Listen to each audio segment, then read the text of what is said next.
Espace TV. Espace TV, le 10 minutes.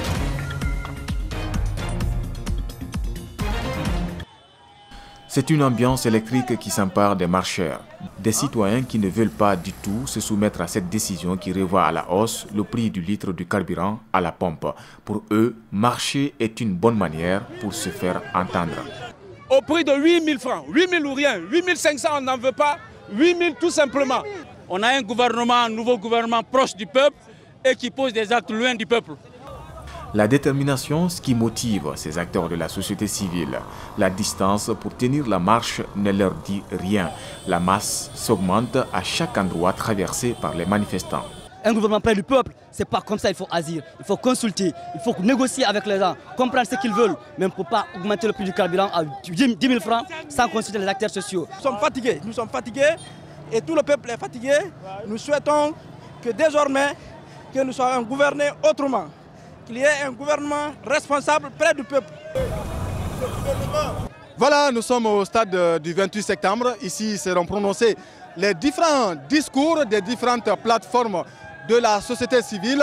Les leaders vont déterminer la position à prendre la semaine en cours ou la semaine suivante pour pousser le gouvernement à revenir sur sa décision, celle de baisser le prix du carburant à 8 000 francs guinéens.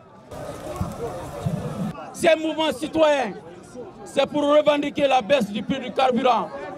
On donne 24 heures au gouvernement. Si le carburant ne baisse pas, on va prendre nos responsabilités. Et cette fois-ci, au lieu de 1 million de personnes, c'est 10 millions de personnes qui seront dans la rue. D'autres l'ont dit au gouverneur avant-hier qu'on ne pouvait pas mobiliser 2 personnes. Allez leur demander que cette marée humaine, elle est citoyenne ou elle est politique. Nous leur demandons qu'ils ont 24 heures. Satisfait, c'est le mot utilisé par les marcheurs car il n'y a pas eu d'incident. Pour eux, c'est une mission ou peut-être un devoir accompli. Bien que la FESABAG ait condamné l'augmentation du prix des produits pétroliers en Guinée, elle exprime tout de même son désaccord à l'idée d'aller en grève prônée par l'intercentrale syndicale CNTG-USTG. Auprès des banques, le motif est clair.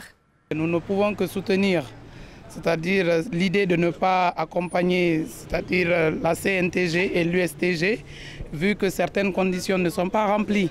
Nous avons fermé nos entreprises, la fonction publique travaillait. Donc après la grève, nos mandats nous ont fait ce reproche. Pourquoi nous avons fermé alors que les gens qui nous avons accompagnés étaient en train de travailler? Donc, et vous savez, une banque comme la BCG, une journée de grève, ça peut coûter 300 millions de pertes par jour. Les divergences au sein du mouvement syndical sont plus profondes qu'on ne l'imagine. Le secrétaire général de la FESABAG évoque les raisons qui expliquent leur abstinence au mot d'ordre de grève. Nous ne connaissions pas la grève perlée, gréver 2 jours, arrêter, gréver 3 jours, nous ne connaissions pas ça.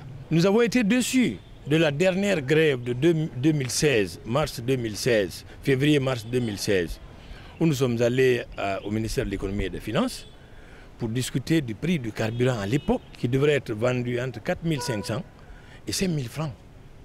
Nous avons été surpris que le comité de négociation vienne nous dire qu'ils se sont accordés sur 8 000, alors que ça devrait être vendu à 4 500. Nous partons à la rencontre des principaux acteurs de la grève et nous sommes reçus à l'USTG. Sur cette question de désobéissance au mot d'ordre de grève de la FESABAG, Louis Mbemba Souma, secrétaire général de l'USTG, tranche. Concernant tout le peuple, nous nous sommes levés pour les assister et les défendre. Nous les avons toujours assistés et toujours défendus. Mes collègues sont là témoins. En principe, SO ne devrait prendre aucune décision sans consulter sa centrale syndicale.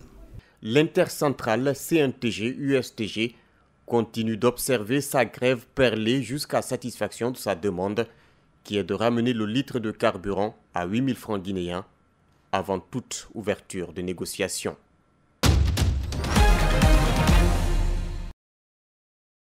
La déviation de l'Insang était devenue un véritable cauchemar pour les chauffeurs et passagers. Pour y traverser, certains passaient toute une journée. Face à cette situation, la société CRBC, qui va exécuter les travaux de la route Koya-Dabola, a été sollicitée pour appuyer les locaux. Moustapha Naïté se dit satisfait des travaux exécutés par les Chinois. On a eu à faire du dynamitage pour avoir des granites, pour renforcer encore la déviation, rehausser un peu le niveau, parce que la pente qui venait sur la chaussée était vraiment très élevée, d'environ 7%. Et avec nos partenaires chinois, nous sommes en train de voir comment diminuer cette pente à environ la moitié, 3%, et mettre suffisamment de dallos qui ont une surface assez intéressante, assez importante, pour permettre à ce que l'eau qui viendra de l'amont, en amont de ce fleuve, puisse trouver un chemin pour passer. Cette route internationale est très importante pour l'économie guinéenne. Le ministre des Travaux publics en est bien conscient. C'est pourquoi les Chinois ont été appelés en renfort. Notre société, on a déjà commencé à faire aménager par ici. Maintenant, on peut regarder, maintenant on a déjà mis la première couche pour les bus. Maintenant, ça peut circuler. Et en même temps, parce qu'aujourd'hui, on va refaire la deuxième couche de bus pour remonter. Parce que pendant le cyclone bleu, la rivière, s'il y a le bleu, la rivière va remonter. Donc on a besoin de protéger. Ça peut bien passer pendant cette période, pendant la reconstruction du pont. Finalement, les travaux ont été achevés et la circulation a repris son cours normal. De l'autre côté, les travaux sur la réhabilitation du pont de Linsang avancent à pas sûr, selon le ministre des Travaux publics.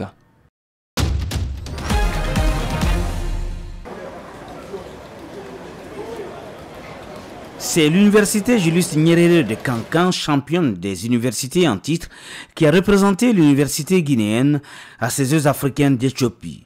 Le ministère de l'Enseignement supérieur et de la Recherche scientifique a réservé un accueil chaleureux avec une forte mobilisation des étudiants à la délégation qui a regagné Conakry le dimanche 8 juillet dernier. La Guinée a fini deuxième du tournoi et elle a validé son billet pour le mondial des Jeux universitaires prévu au mois de décembre prochain en Chine. Un bilan très satisfaisant selon les autorités guinéennes. Au début, nous-mêmes on était un peu hésitants lorsque l'équipe partait en Éthiopie et à vos confrères on l'avait dit, on s'attendait à une participation simplement honorable. Mais là, c'est au-delà de nos attentes et nous les félicitons. Félicitons l'équipe qui s'est battue courageusement. N'eût été le goal average qui a joué, je pense qu'on serait champion d'Afrique des Jeux universitaires. Je suis fier. Je dis que la Guinée est portée haut par sa jeunesse qui gagne, par la jeunesse victorieuse. Et le président de la République, le professeur Alpha Condé, a eu raison de dédier ses mandats à la jeunesse guinéenne. Le ministère des Sports, de son côté, a promis un accompagnement à cette équipe pour mieux représenter les prochaines échéances. Je crois que c'est une bonne dynamique qu'il faut encourager, parce qu'il faudrait que le sport et la culture quittent la rue pour l'école. Aujourd'hui, cette consécration est une preuve éloquente que les étudiants, les élèves guinéens peuvent faire de grandes choses. Maintenant, il ne faut pas tomber dans l'autosatisfaction, il faut se mettre au travail pour préparer, n'est-ce pas, les phases finales qui auront lieu en Chine. Malgré le non-paiement de leurs primes, les joueurs ont défendu le tricolore guinéen. On a voyagé avec 16 joueurs pour une compétition de telle envergure. Je pense que ce n'est pas facile. Arrivé là-bas, on joue nos matchs sans nos primes. Vous voyez, on joue nos matchs sans nos primes, le climat et l'alimentation aussi a beaucoup joué sur nous. Mais bon, avec le mental solide que nous avons, avec le groupe soudé que nous avons et des dirigeants dont je ne saurais même qualifier, on a su se donner les mains et porter le drapeau de notre cher pays, la Guinée, très haut.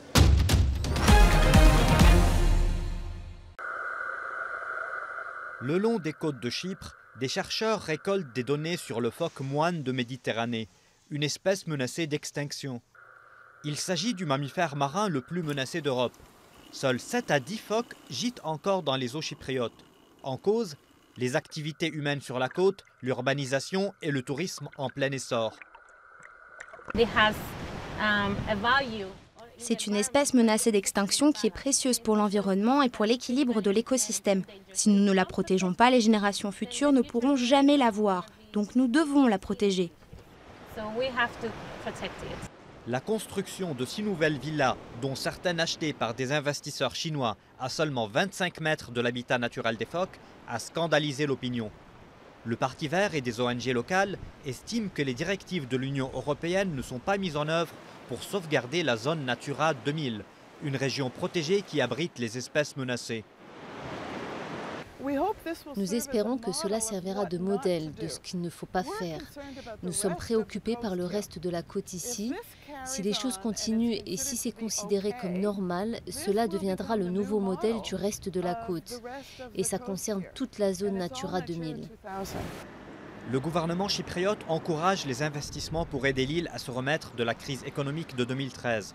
En investissant 2,5 millions d'euros, un étranger peut obtenir le passeport chypriote et l'accès à l'Europe en seulement 6 mois.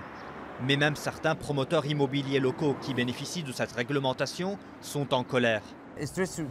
C'est irrespectueux pour l'écologie et c'est motivé par la cupidité et la quête du profit. Ces projets ont été construits et ils continueront à l'être et seront même finalisés.